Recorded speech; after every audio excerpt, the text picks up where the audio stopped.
The way I look at it, take a look at the people who have been presidents in the United States so far. Could I do any worse? If I didn't know shit,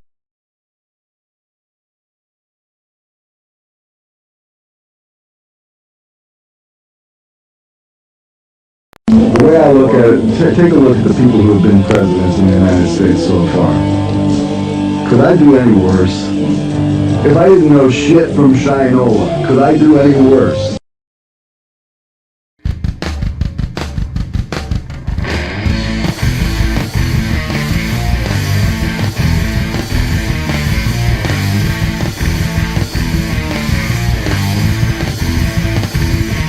The way I look at it, take a look at the people who have been presidents in the United States so far.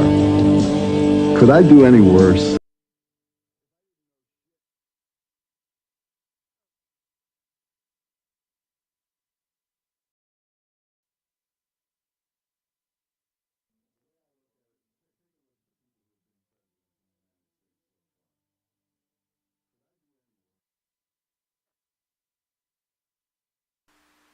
Okay, sorry, you guys. I was all conflangled with the audio this morning. Um, and I had a couple issues getting started, but I was trying to fix for the errors of yesterday. But hey, I beat my time yesterday by about 15 minutes, so maybe tomorrow I can actually start on time. But today, at least I think for the most part, I've got everything more or less pinned down, hopefully.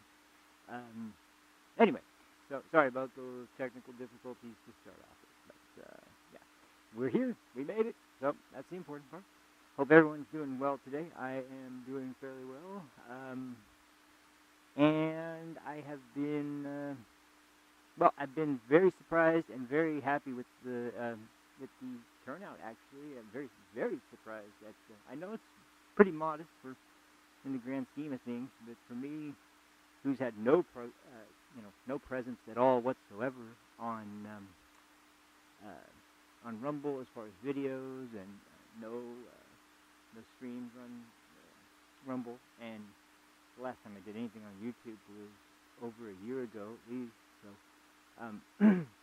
just having the turnout that I had and the amount of views and even gaining any followers, that was a very pleasant surprise. So thank you all so much for taking the time out to check out the channel and check out the video. I very much appreciate it. And well, the most important thing that tells me is that I'm going to go ahead and stick to my guns about what I originally had planned on focusing the channel around and how I was going to more or less handle the subjects I was thinking about. So that's why today we're going to delve into something I think we have to delve into, considering the time of the year and what year it is. And as I have put down in the title and from the intro, despite it being unfortunately played a little glitchy, as Frank Zappa said, if you look at the people who've been presidents in the United States so far, I don't think Zappa could do any worse. As a matter of fact, I knew a friend in high school who had a Zappa for President T-shirt. So even though he was dead already, and he still is, but I think still, we've had dead guys winning elections. Just look at Biden. Ah ha ha ha. Just kidding. No, anyway, but in all seriousness, I have been really watching the. I'm very up to date on the election and candidates, and as well as I'm one of the people who's also up to date on the House and the Senate races as well, and I'm very much hoping that we can see some seats flipped in, especially the Senate. The Senate in particular right now is a mess. To anybody at all who is familiar with the way the Senate has been operating, it's an absolute joke. And I don't say that lightly, but it is. It's an absolute joke the way that hearings are handled and processes are done. We'll get into the biggest example of that in a little bit, and it's more on the House. Well, no, it's not more on the House side. It's more on the Senate side. But the House side, at the bare minimum, it has a very, very small Republican majority. And unfortunately, despite the fact that they can't do much, they at least have tried to do a few things. But um, there's one major problem, and that is the problem that I've referred to over and over again as the well, there's two ways I refer to it. It depends on the situation. The first one is the hive-minded left wing, which means that essentially when there's an important piece of legislation or any kind of bill that comes up, um, the left will always vote as an entire block, and you can count on that for anything, whether it's I mean, there are very rare exceptions for a few handful of issues, but for the most part, almost everyone on the left always votes all together. So you can treat it as like a situation that if you don't know for a fact that you have one or two left-wing senators or congressmen that are going to side with a bill proposed by the right, then it's going to be all of them on one side. And you can pretty much gauge if something's going to pass based on if it's in the House, it'll pass if all the Republicans are in unison voting on it. If there's even a couple that aren't, then it's pretty much not going to happen. But if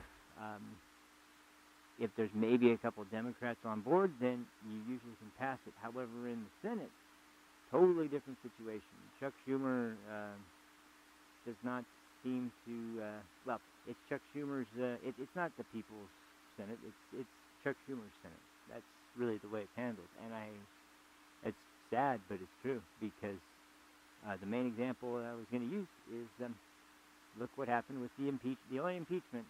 You know, it hasn't been the right wing going nuts with impeaching the president over and over and over again. They've had the impeachment inquiry, which pretty much went how I expected, but that's because I think it was more to prove a point than to actually go through with an impeachment, which is important, but once again, it's not really doing anything. So I understand why people are totally frustrated by the House and the Senate, because they don't get anything done. But you have to understand why, and it's because you have to have the knowledge that that the left is not going to vote on anything that is going to hurt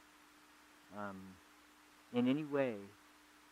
Not just Biden, not just Harris, and not just them specifically. Anybody they've selected for anything, any judge, any head of any organization, whether it's the Department of Justice, the Department of Homeland Security, it doesn't matter. It doesn't matter.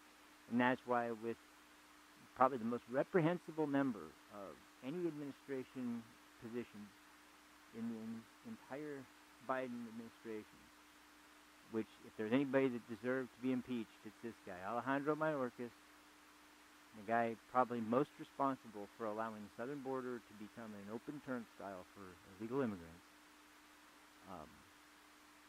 He was impeached by the House, which, like I said, they didn't do any other impeachments. They weren't like, Donald Trump's Senate, where he was getting impeached every other day. And still to this day, apparently, it's apparently Russia's fault that he was elected the first time, even though it's interesting. I'm waiting to hear what they do, because in case no one's seen this, it's the fact that Putin originally came out and said that he was hoping Biden would be reelected. And I assume that he's probably now rooting for Harris if he was originally rooting for Biden. So I'm very curious to see if they'll use those excuses this time, because we have it on record of Putin. I'll eventually try to find the clip, maybe, if anybody wants to see it. But yeah, there were remarks made publicly by Putin himself that were on camera saying he was hoping Biden got reelected.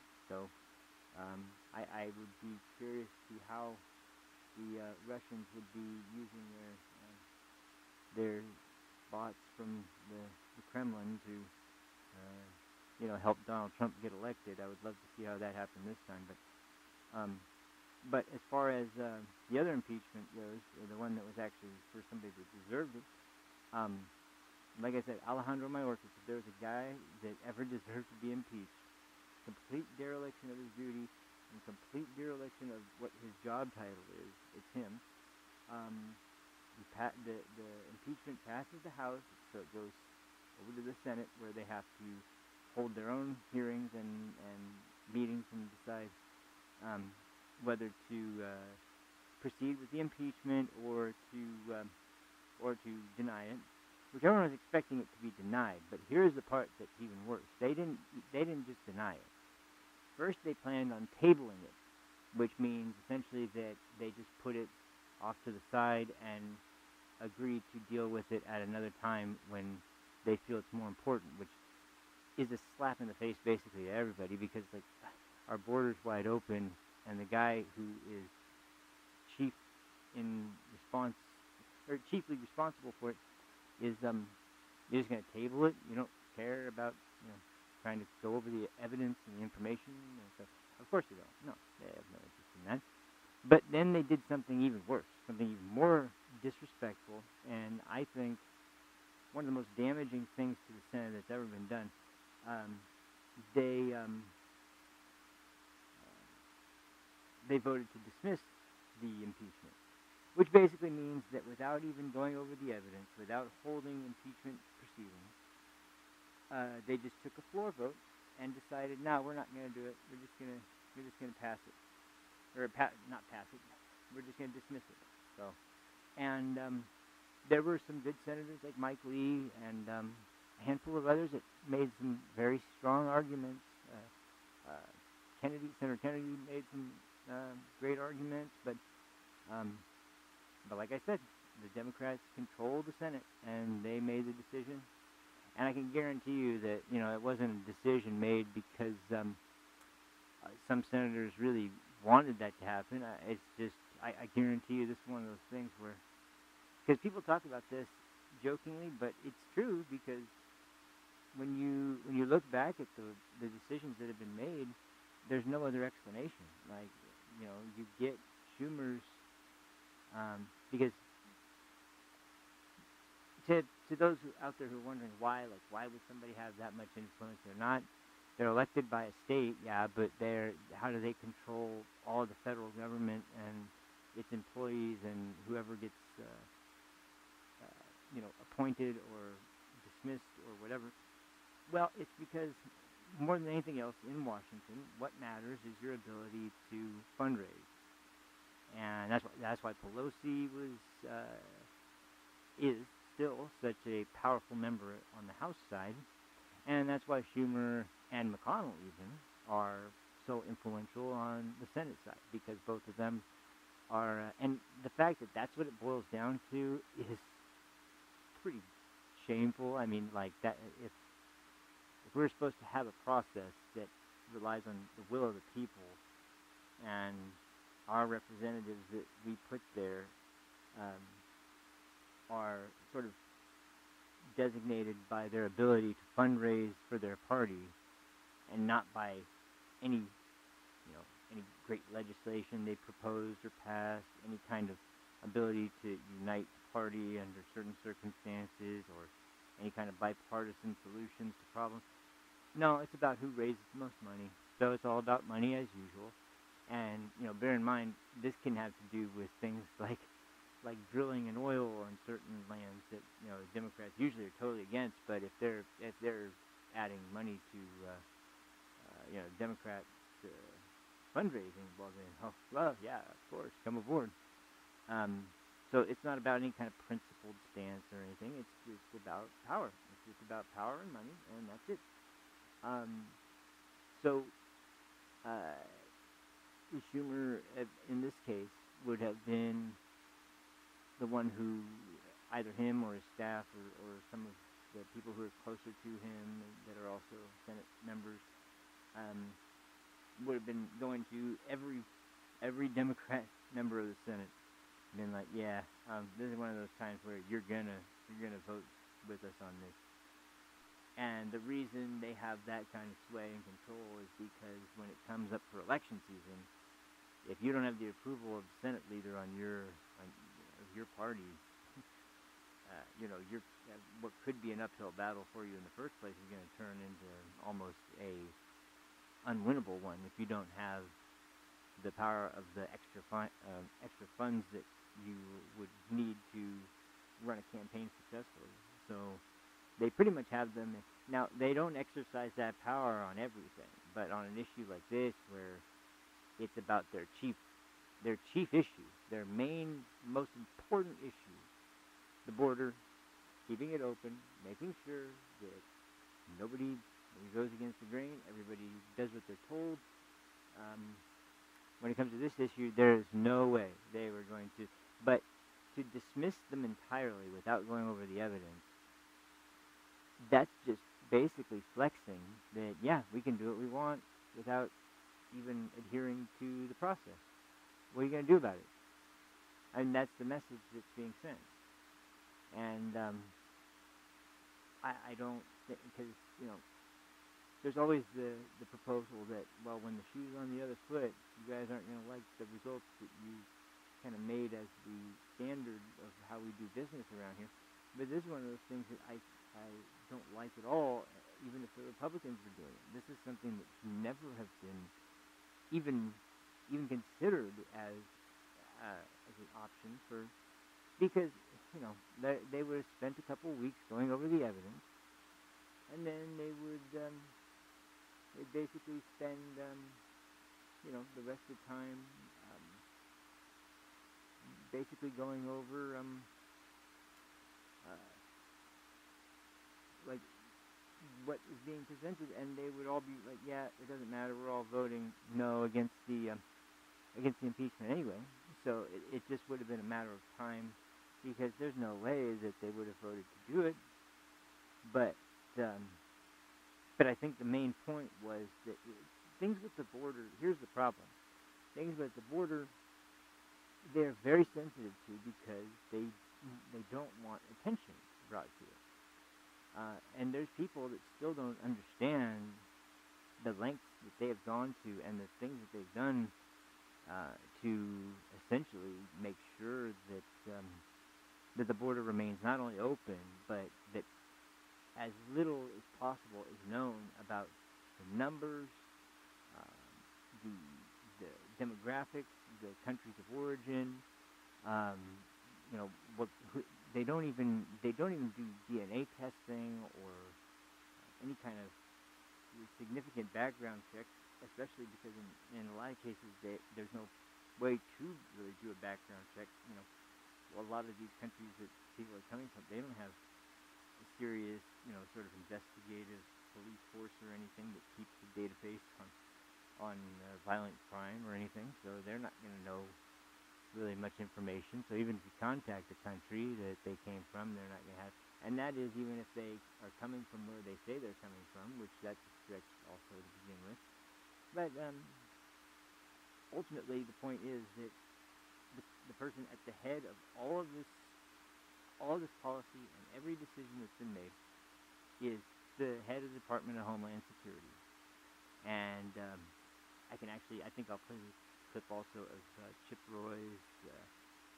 This was probably the first time in the House where somebody really, because the guy is reprehensible. He's a snake. He doesn't answer questions. He kisses the Democrats' asses. He runs around in circles with Republicans. He never answers any of their questions. He deliberately will take as much time as possible and run down the clock so that their time for asking questions is as diminished as possible. Whenever you speak critically of him, he talks with this righteous indignation, like he's only doing this to help the American people.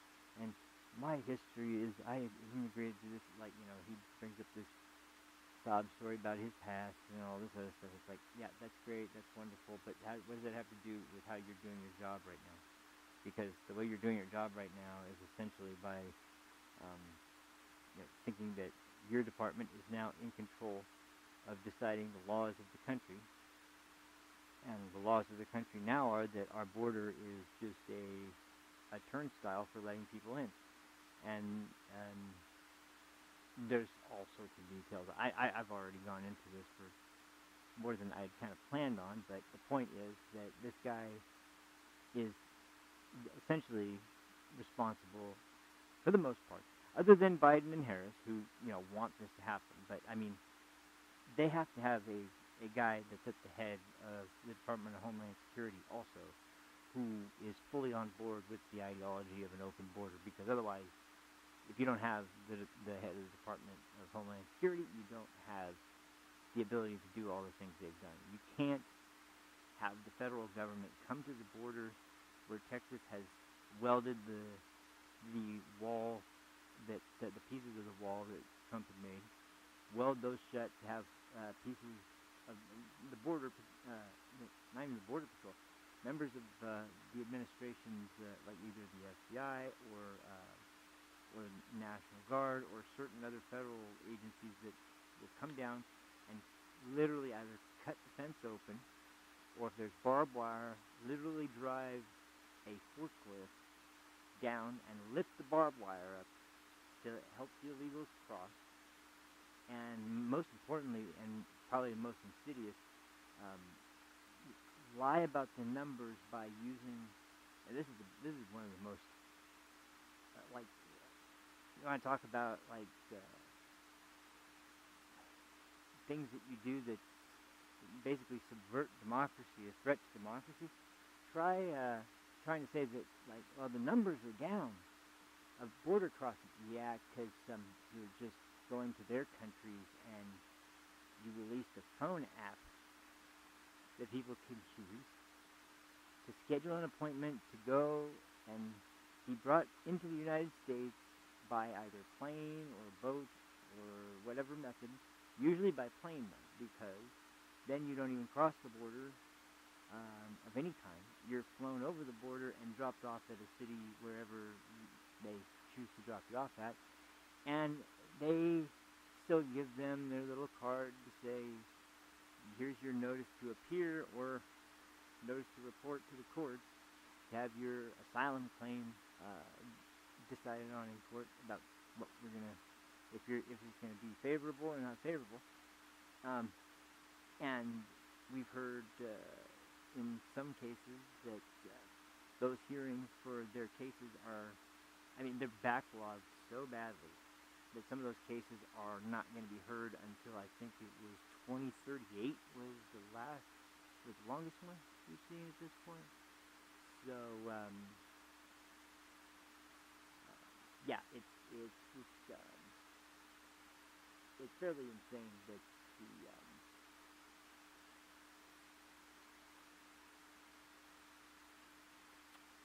oh, I'm sorry. I wanted to make sure that Rumble was working. I had some kind of issue there. It's insane that that's the way they expect the border to be handled. It's completely against everything that we've ever had as a law or policy or a function of the border. To have an app that people use, and once again, like this app is just there to promote, just to provide the function of bringing these people in.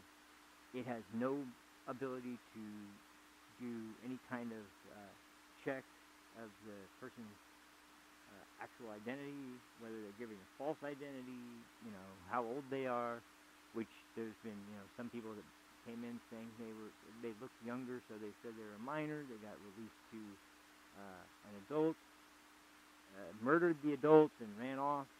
I mean, like, there's so many atrocities that have been committed based on this situation. And the point is that people who are good, honest people that want to come to this country, first of all, they're furious because of the fact that people are able to do it this way, but they're only able to do it this way at great cost to themselves anyway, because to anyone that knows anything about the drug cartels, I mean, I can tell you right now, they're not exactly the most humanitarian group. And when an opportunity to make money comes along, you bet they're going to be immediately on that. They're going to be probably years ahead of us in terms of methods and technology that they employ to actually help to streamline the process and make it faster. But you know, that means that the cartels, the drug cartels, these people are the ones that are trafficking people to the border to cross.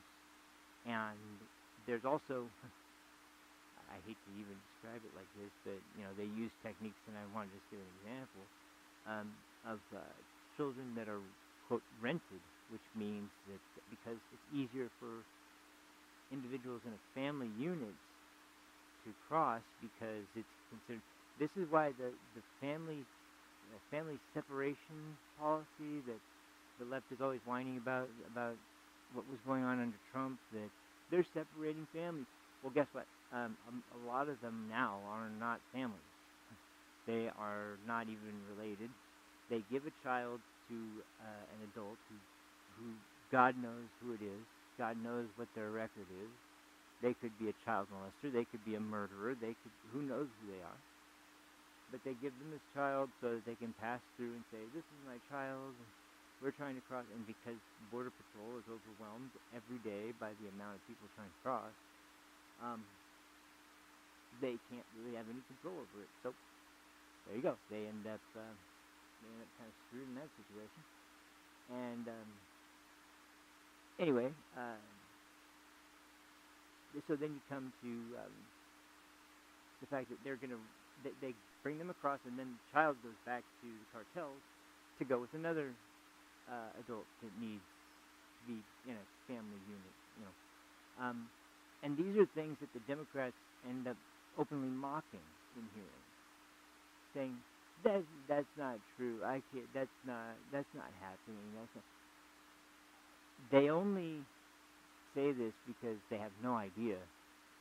All of them, almost all of them, refuse to even go to the border, and in times where the rare instances any of them have been at the border, they've used certain methods to make it more palatable. Like when Biden went, he went and I saw what the city looked like the day before he got there. There were migrants sleeping on the streets. And the day he goes, miraculously, all of those sleeping bags and tents and garbage and trash cans and drug, heroin needles, and everything else is all over the streets. All that stuff's miraculously gone when Biden visits. And then as soon as Biden's gone, they return to the side of the street again. And so it's something that Ted Cruz actually mentioned early on, that Biden can't go through the border because if Biden goes through the border, the cameras are going to go as well. They're going to film the trip, and they're going to see what exactly is going on at the border. Well, they found a way around that.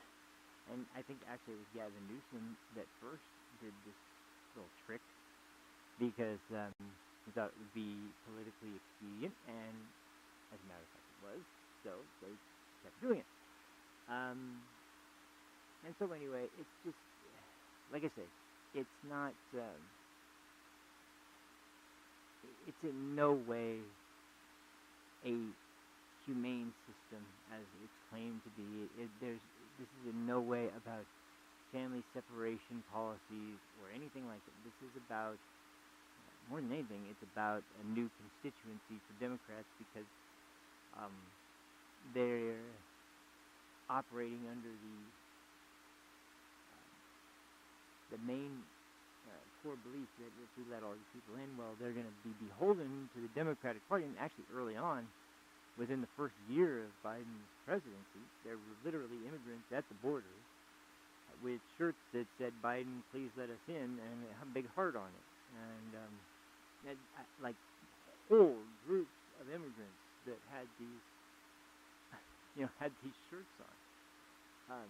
So, I mean, I cringe every time I hear somebody say that this isn't because of Biden. This is because of COVID. This is because of Trump. This is because of this or that or whatever. No, and the worst is this is because of our broken immigration system. Yeah, because you broke it. That's kind of the point. You broke it, and now it's in tatters because it's broken. But as far as it being broken, if you mean broken in that we've been setting records since Biden's first day in office of how many illegal immigrants are crossing the border every day, then yeah, it's pretty broken because we had numbers.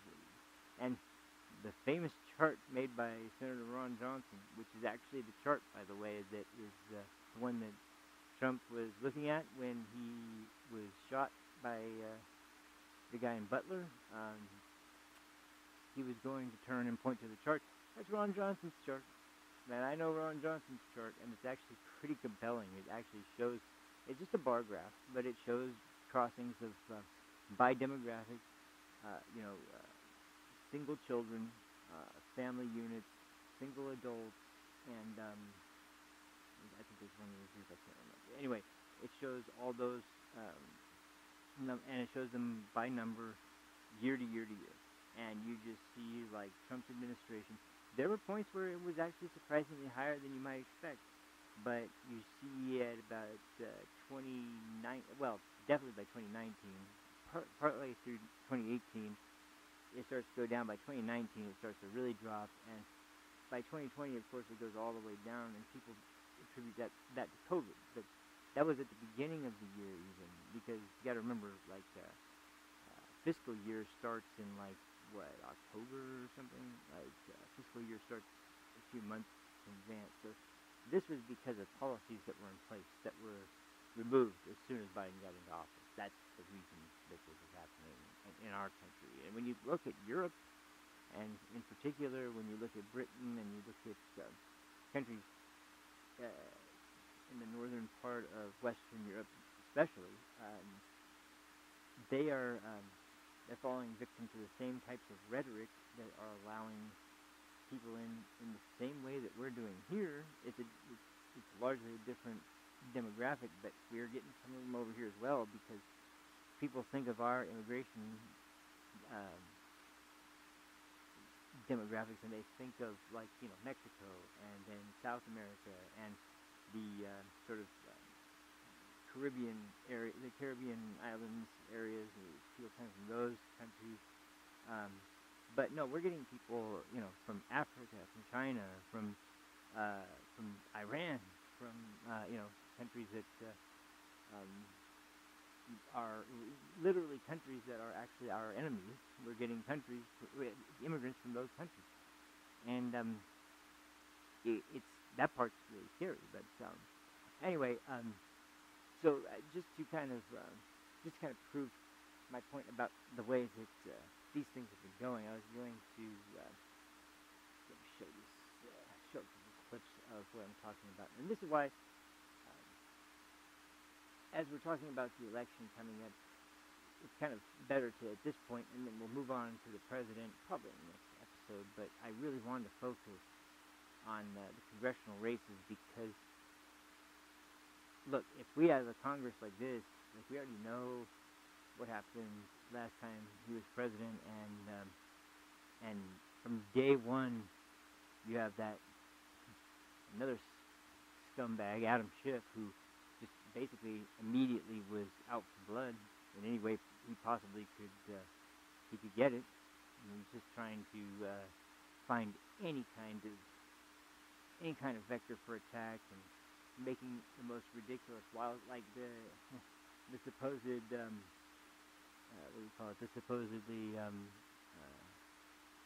anonymous whistleblower that only he knew who it was, and eventually they were gonna reveal. They never did reveal who it was. He never did say who it was, but he apparently was definitely in contact with him, and he definitely had evidence that would definitely show that Trump was guilty of something with Russians. I don't know, something about Russians. About Russian hookers peeing on him or something. He had that story that was going to ruin him or whatever. And it was just, and I hear a story like that, and I'm like, this is like college freshman level insults. That's your basis for impeachment, is that Putin has evidence of Trump getting peed on by Russian hookers. Literally, that's really it. Because, I mean, first of all, anybody I only know this because I've heard from people that are friends with Trump that speak out in the media all the time and talk about what a germaphobe Trump is. You think he's going to let somebody pee on him? Anybody? I mean, no, I don't think so. But even so, like, man, what a and we do have the Stormy Daniels case where, I have no idea, but who cares? Let's just assume he did have some sort of sexual encounter with this porn star or whatever. Okay, so he pays her off in a non-disclosure agreement, and most of the conventional thinking that makes sense is they're saying that the main reason isn't because of the optics of that, because quite honestly, everybody already. I mean, Donald Trump was a celebrity and one of the most well-recognized figures in American popular culture for decades. Everybody knows he had a sort of playboy side, and God knows how many times he slept with who knows how many women, but like, that wasn't the reason why. The reason why was because apparently he was really not wanting to have more stress that was going to be coming for Melania's sake, which makes sense because, I mean, you wouldn't want that. But the problem was that he used his own finances to do it, and he used, so basically his own money. That means that it had nothing to do with campaign finances, because if it had to do with campaign finances, they would have been suing him for campaign finance law based on him using campaign funds to pay off the porn star for silence. So it doesn't make any sense. Like, how is this damning if he used his own money instead of the money that was donated to him for his campaign to pay off this woman who he didn't want talking? And when did non-disclosure agreements Hollywood loves those things. When did those things become illegal? I'm kind of surprised, because if those things were made, let me tell you, there's some people there'd be a lot of lawsuits coming if suddenly there was some kind of policy on non-disclosure agreements that made them somehow illegal. I don't know what the idea behind that was, but the point is that whole thing was ridiculous. And what was I? Why did I even bring that up? Well, yeah, it was to bring up the fact that Trump had all this going from the Adam Schiff and looking for reasons to get rid of the guy from day one. And this is the administration we end up with. And so if everybody's scared about the results of him being president again, let's just go through some of the stuff that has been going on since he's no longer the president. And we'll start with this little rundown by Chip Roy, discussing. Well, this is a great example of how this piece of work, Alejandro Mayorkas, how he actually handles being questioned by Congress. So, just a second, let me bring this up.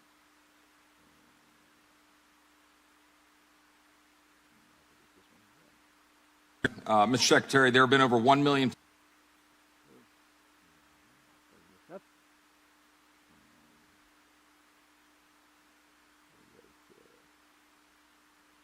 Look at that. I got that working today. Finally, that's better. Anyway. Let's put this up all the way. There we go. Actually, hold on before I do that. Let me move Streamlabs over. Not Streamlabs. I'm not using Streamlabs anymore because they pissed me off. Okay, there we go.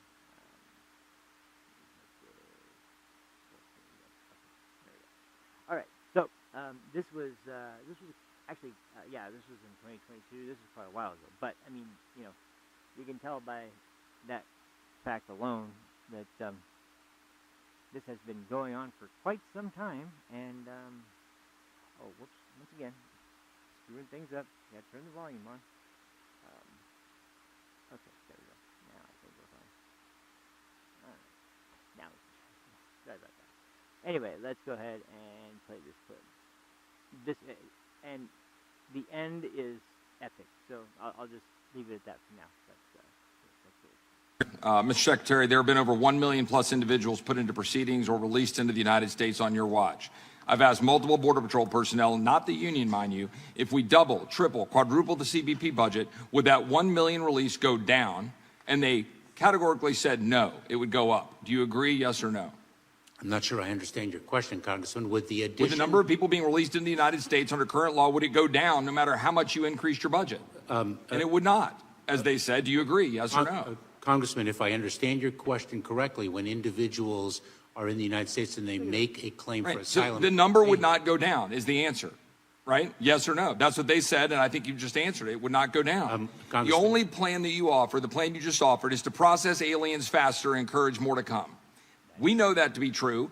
I know it's true. You know it's true. Cartels know it's true, and people around the world know it's true, and that's why people are coming. That is false. It's not false. Yes, it is. The entirety of your plan says that. The Secure Fence Act of 2006 says what? That the Secretary of Homeland Security shall take all actions the Secretary determines necessary to achieve and maintain operational control over the entire international land and maritime borders. Will you testify under oath right now? Do we have operational control, yes or no? Yes, we do. And we have operational control of the borders. Yes, we do. And Congressman, we are working to... Listen what operational control defined. In this section, the term operational control means the prevention of all unlawful entries into the United States, including entries by terrorists, other unlawful aliens, instruments of terrorism, narcotics, and other contraband. Do you stand behind your testimony that we have operational control in light of this definition? We do. And Congressman, I think the Secretary of Homeland Security would have said the same thing in 2020 and in 2019. No, he wouldn't. Well, the Secretary would have at least had a basis for saying that we have some sort of control of the border. But the fact is, we currently have people flowing across the border, including dangerous narcotics and dangerous members of terrorists, which your own agency sent a letter to my office after 8 months. We sent a letter saying there are 42 people on the terrorist watch list that are in the United States. But you just said to Mr. Jordan, you don't even know where the hell they are. And that's what you're saying is operational control? Including entries by terrorists and unlawful aliens? It's not. It's not operational control. Mr. Secretary, let me ask you a question. When we're looking ahead and we're talking about asylum, okay? Here, if the officer determines at the time of the interview that an alien has a credible fear of persecution, the alien shall be detained for further consideration.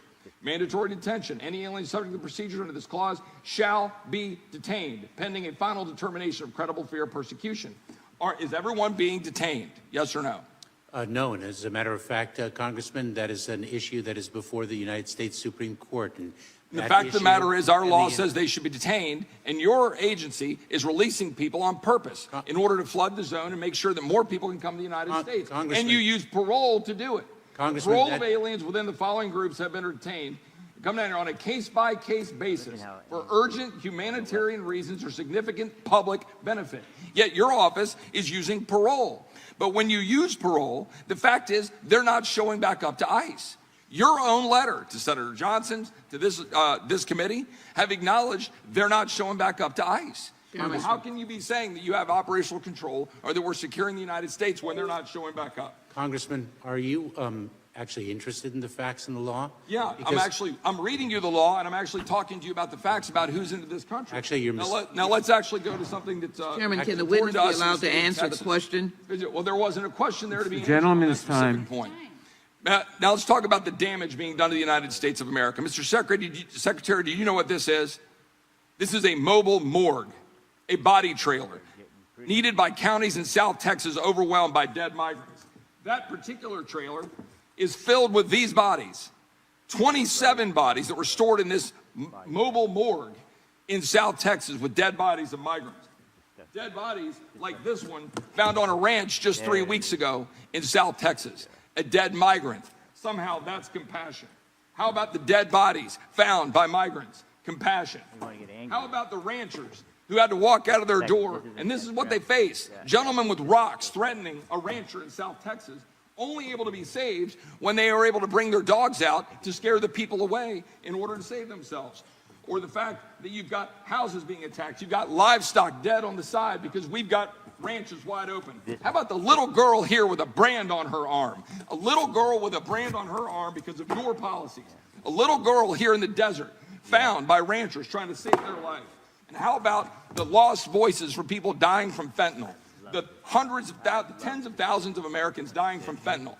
Faces, faces of Americans across this country dying because of fentanyl pouring into our country. Time of the gentleman has expired. You know full well. Time of the encouraging gentleman has cartels, expired, Ms. encouraging people to come here, harming Texas and harming this country. You know it, and you're ignoring The the time actual of truth. the gentleman has expired. He no longer has.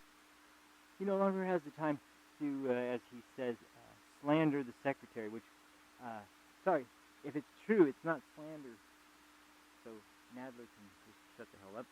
Anyway, that's a prime example of, in that clip, he wasn't letting him do it. He wasn't letting it, but you can see how he was trying at first to, especially the first two questions, he was trying desperately to just, if I understand your question correctly, Senator, are you saying that like, he talks slow, he tries to repeat the question, he tries to pretend like he doesn't understand, and then he'll go into a long tirade to explain everything except for what the specific subject that was asked is actually about. And the Democrats love it, but the Republicans naturally get furious about it. That's the guy who Schumer decided we should just forget about even hearing the evidence for impeachment. We don't even need to hear the evidence. We're just going to dismiss this whole impeachment. And this is what I mean. This is the kind of stuff that the Democrats have no problem with, allowing for the sake of keeping the borders open. And it's crazy how far off the rails it's actually gone. And until there is a change in administration, essentially, because I can guarantee you, if Kamala Harris is elected, you think she's going to change the Secretary of Homeland Security? Honestly, like, you think with her statements she's made about the border, about illegal, she's talking about it now like we need to control it, but the only excuse she really has that she constantly references is the bipartisan border bill, and I'm just going to touch on that right now. But that bill was such a absolute slap in the face for anybody that cared about border security that it was like, and to suggest that, I heard senators coming out like right when the bill came out saying how much it was completely ridiculous. It had nothing to do with border security. There was more funding for Ukraine in that bill than there was funding for the border.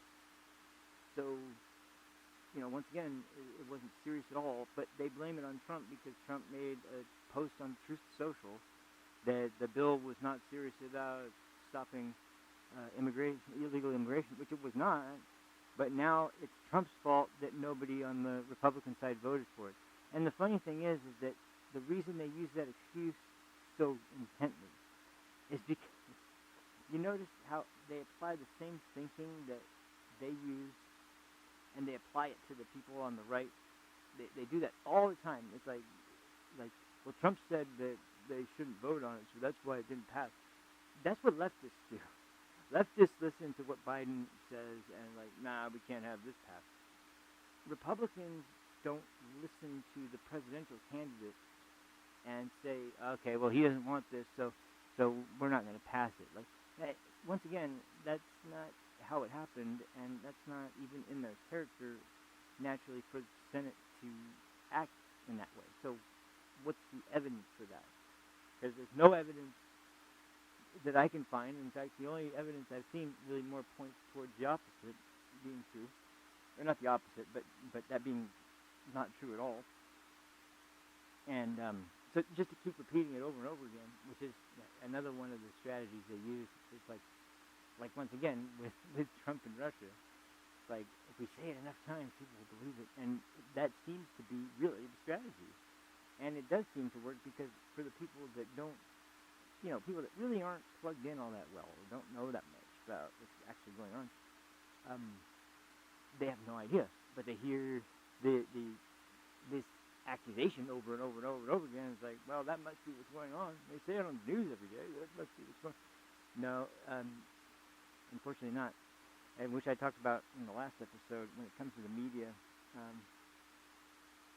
at this point there is really no impartial media anymore. There's partial media, and it's largely built up of both open opinion and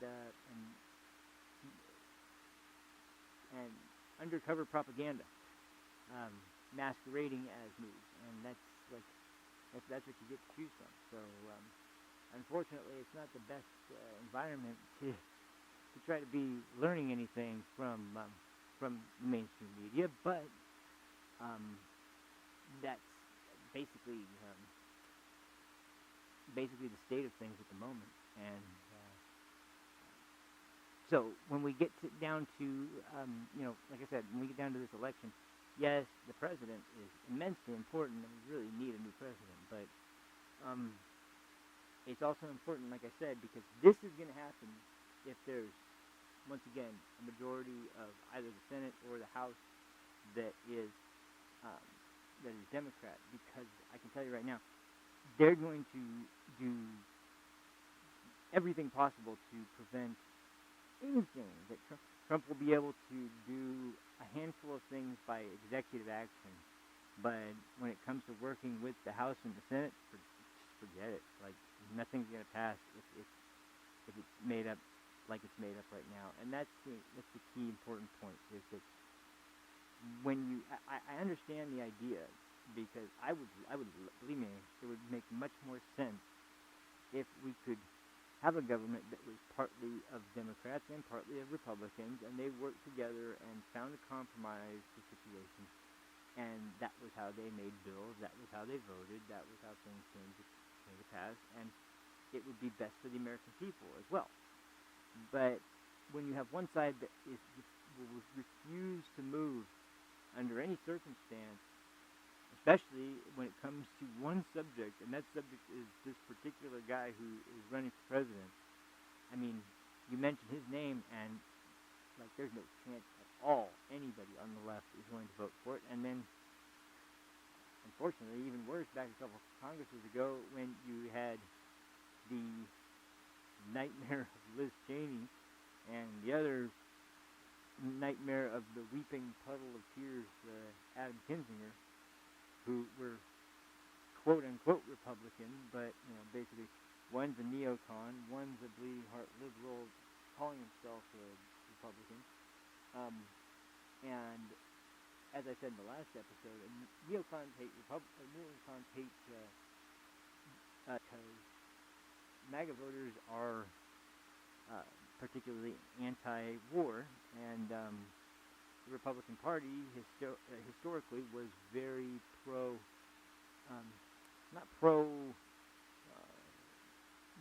it wasn't that they're pro-war, it was that they're pro-expansionist, and essentially they're pro, there wasn't as much information at the time about this, but there was a desire to drill for oil in places where we knew there were rich oil deposits or any resource that we really needed.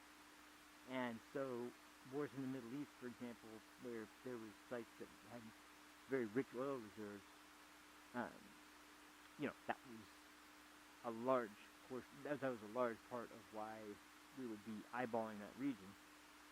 But now we know there are areas in the United States, and especially after the fracking revolution that came about, when liquefied natural gas became not only one of the most sought-after types of energy sources that we know of, but it also was discovered that it was far cleaner than, it's far cleaner than coal, and even cleaner than any kind of other fossil fuel that we know of. And on top of that, when you think about who is doing the drilling and refining and creating the pipelines and transportation routes, the United States is very, very, the regulations are already extremely high. But in some cases, you can make an argument they're high for a pretty good reason, because we want to make sure that while we're doing while we're drilling and we're fracking, we want to make sure that we don't ruin the environment that's there. So we have policies in place. Like when I heard in Alaska the way they handled drilling and fracking, I was amazed at the lengths they go to. It's some of the most environmentally friendly methods for actually going through the process that I've ever heard in my life. And I was like, my God, they really minimize the usage of any kind of fossil fuels for the transportation of the components to set up the rigs for drilling, for fracking, and for going through the process, and then for moving transporting the oil and the natural gas to the refinery for processing. It's some of the best, cleanest, most environmentally friendly methods in the world. And instead of doing it that way, we would rather do it the way that they do it in other countries. That is the opposite. It's more, it's less clean fuel, refined or drilled, refined, and processed and transported in some of the most ways that to hell with everything else. We just need to get this out of the ground and get this into the market. There's not even that thought that passes through their mind, which is why the whole green agenda is so insane. We already have such incredibly strict policies in the United States that there's not much more you can do to lower emissions at all in this country. Now, that doesn't mean that we should not strive to do the best that we can, but I don't necessarily buy into the plan that if you believe it, I don't believe in the doomsday cult of climate change. I believe that there are, as a matter of fact, I don't really think climate change in and of itself is necessarily a thing that is concerning in terms of existential threats nearly as much as things like air quality, or what we're doing to our oceans, or what we're doing to the forests in certain areas of the world. Like, those things are far, far more devastating than drilling for oil or having an oil pipeline. Because guess what? Transporting oil, would you rather it be done by truck, where number one, it's going to be using fuel to transport it, and number two, there's always a possibility of spillage in which there's a huge ecological disaster there, whereas a pipeline that goes under the ground, there's no fumes, there's no leakage unless there's a problem with the pipeline. But if you do regular maintenance and keep it under control, there shouldn't be an issue. But then again, this is coming from a country that was cheering as Nord Stream 2 was destroyed and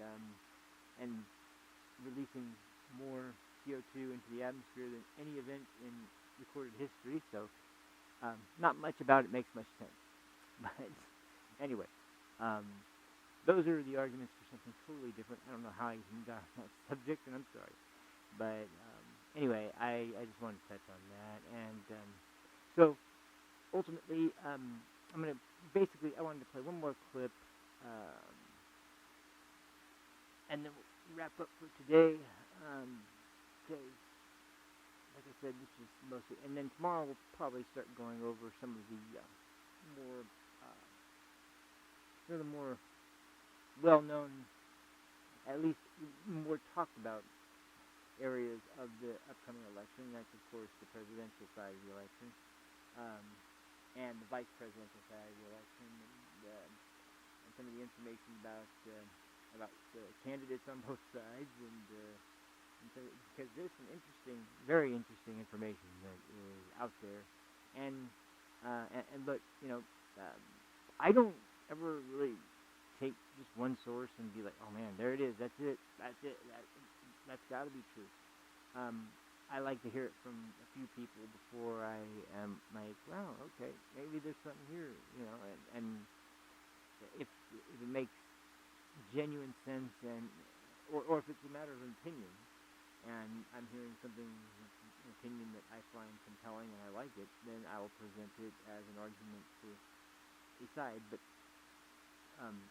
the obsession that has come about from certain, not even parties, but individuals, about what the science says, how clear the science is, and the experts say that this and this and this. It's like, okay,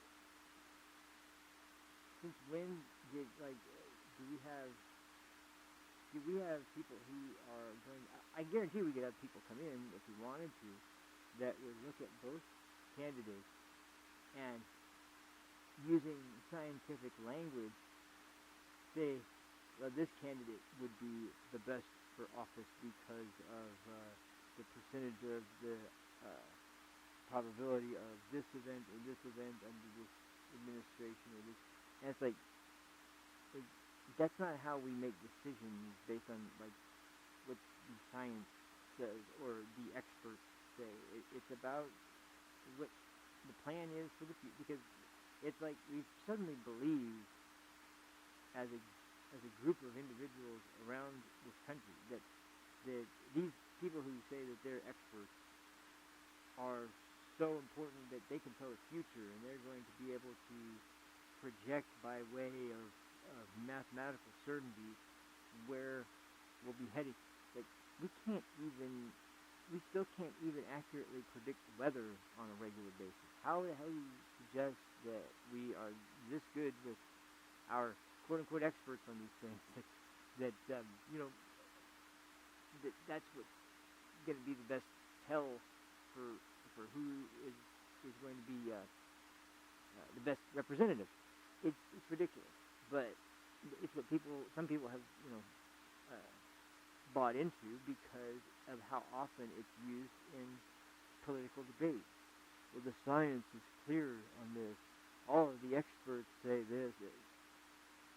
First of all, I don't know where your statistics come from. I don't know when you say all of, if you're literally meaning all of, but there's not a group on Earth that you could say all of and mean literally all of, because there's always outliers, and there's always a percentage, or a partial percentage even, that are going to disagree even with something like that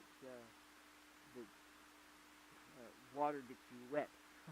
I mean, there's going to be somebody who says, no, that's not true. So it's kind of ridiculous to always use that as a fallback. And you saw that as a method that was predominantly used during COVID specifically, basically to debunk anything that was said that went against the idea that we should maybe think about something, consider your own personal situation before you get vaccinated, because of it being something that should be personal. And what's funny about that is my body, my choice kind of went out the window during that period, because apparently my body, my choice means when there's a vaccine for COVID, you better get it or you're losing your job. Not so much my body, my choice anymore in that situation, but that's the messaging of the Democrats right now. It's mostly based on fear and propaganda and almost entirely, and that's it. And there's things that Republicans say that I totally disagree with, but it blows my mind because one thing about Trump that is unique, that made no sense to me from the get-go, that he's the only candidate on the Republican ticket that I've ever seen that is fine with, has no issue and no desire to make any issue out of gay marriage. Now that Roe was overturned and it was kicked back to the states, as much as they want to tell you he's in favor of a national abortion ban, he's not. He said time and time again that it's left up to the states. That was where it was before Roe versus Wade, and that's where it should be now, which I think is a completely reasonable position. But once again, it's not making a federal law that applies to every state in the union that you can't have abortion. And when it comes to any other issue, like, once again, war, he's completely anti-war. I remember, in fact, there was a discussion at one point with, I think this was actually when David Frum was one of his military advisors. I can't remember exactly. But anyway,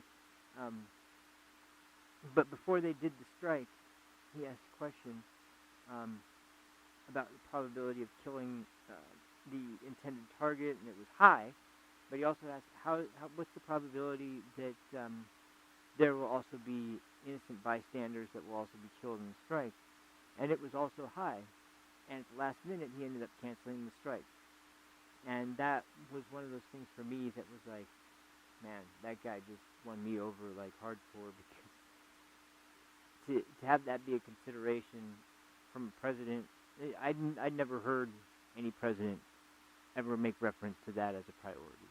And I was so impressed by the fact that that was not just something that came to mind and was important, but he canceled the strike because he wasn't willing to have any innocent people killed. And I was stunned, and I was so appreciative of somebody who values human life that much. So my point being that for the left to go so crazy over this guy,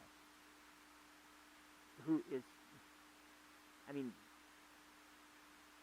where's the other Democratic or the other Republican candidates that are better, that are more in line with Democratic principles? Although they've changed a lot, I guess, so maybe that's why. But, I don't know. But anyway, we'll get into more of that discussion next time. For this last thing, I thought this was a perfect clip to end on, because we're talking about the border, we're talking about the illegal immigrants, and I never really addressed the why really specifically, but I think this is the perfect way to go out. So we'll play this clip, and then I'll wrap the show up for the day. This is a clip between Dan Bongino and Tucker Carlson, and once again, it's kind of about gaslighting that's done by the media when they say, no, you can't talk about that, that's a racist dog whistle, or some kind of ridiculous statement like that. Yeah, that's one of the things on display here, so let me get that ready. Back with Tucker Carlson. Tucker, a guy you and I both know, Michael Anton, he's just a fantastic writer. Both know Michael Anton, he's just a fantastic.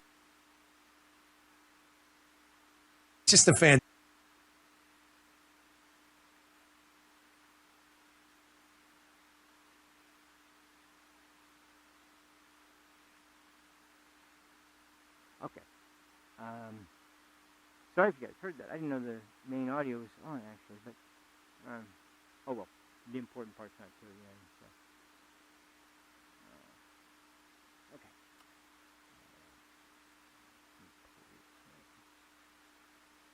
Screen, and then we'll go. Oh wait, did I turn the volume back on? Yeah, I did that this time. Okay, good.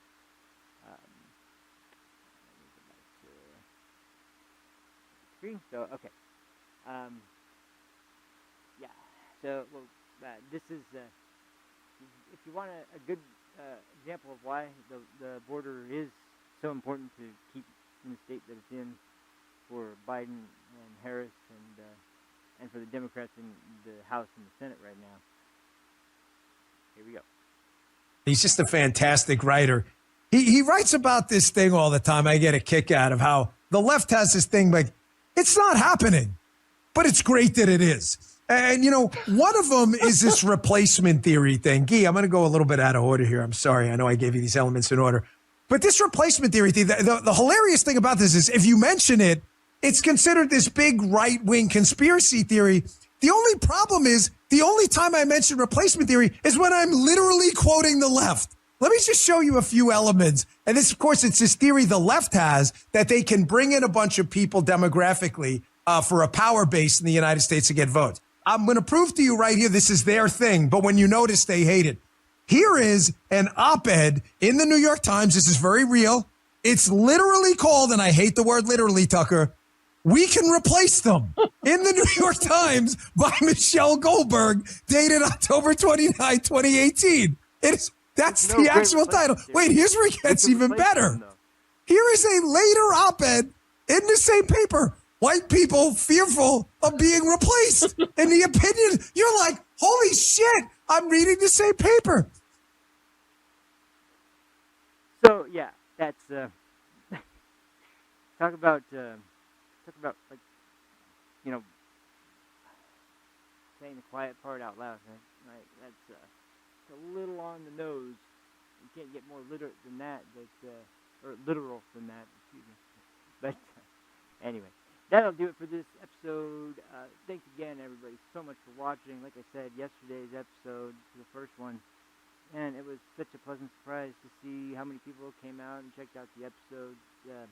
I'm going to be doing, hopefully I'll be able to get a little bit more organized. Well, I will get more organized, but hopefully I'll be able to structure the show a little bit more formally, I guess, going forward, because it's kind of been all over the place as I started out, but that's kind of also to just get my stream legs running again, I guess, and to kind of get me used to doing the process, because I've never ever done a daily show, so it's going to be it's not going to be a challenge for me exactly, but it's going to be a change that it won't be hard for me to get used to, but it'll be hard for me to get back in the habit of regularly making sure that I have everything ready and I have everything updated and there's no issues with anything in particular. So I'll be working towards that as we go forward. But I mean, I guarantee you by the first couple weeks at least, we'll be establishing some kind of more consistent format, and hopefully by then we'll have a little bit more of a structure that'll be something that you guys can all kind of count on. And once again, I do know, especially right now, every resource is important. Time is one of the most important resources, so spending any time checking out the show, I can't thank you guys enough. It means a ton to me, and I very much appreciate it. So, thanks again for watching, and I will see you guys tomorrow for the next episode. Hopefully, I'll be on time exactly tomorrow, but I'll try to make it as close as possible. So, thanks again for watching. See you tomorrow. Peace. Now, I can't read it. There's no words on it. Okay. Honey? Sure. There's no words there. To play us out. What does that mean? To play us out. What is? For credits. I don't know what that means. To play us out. What does that mean? To end the show? Yeah. All right. Go.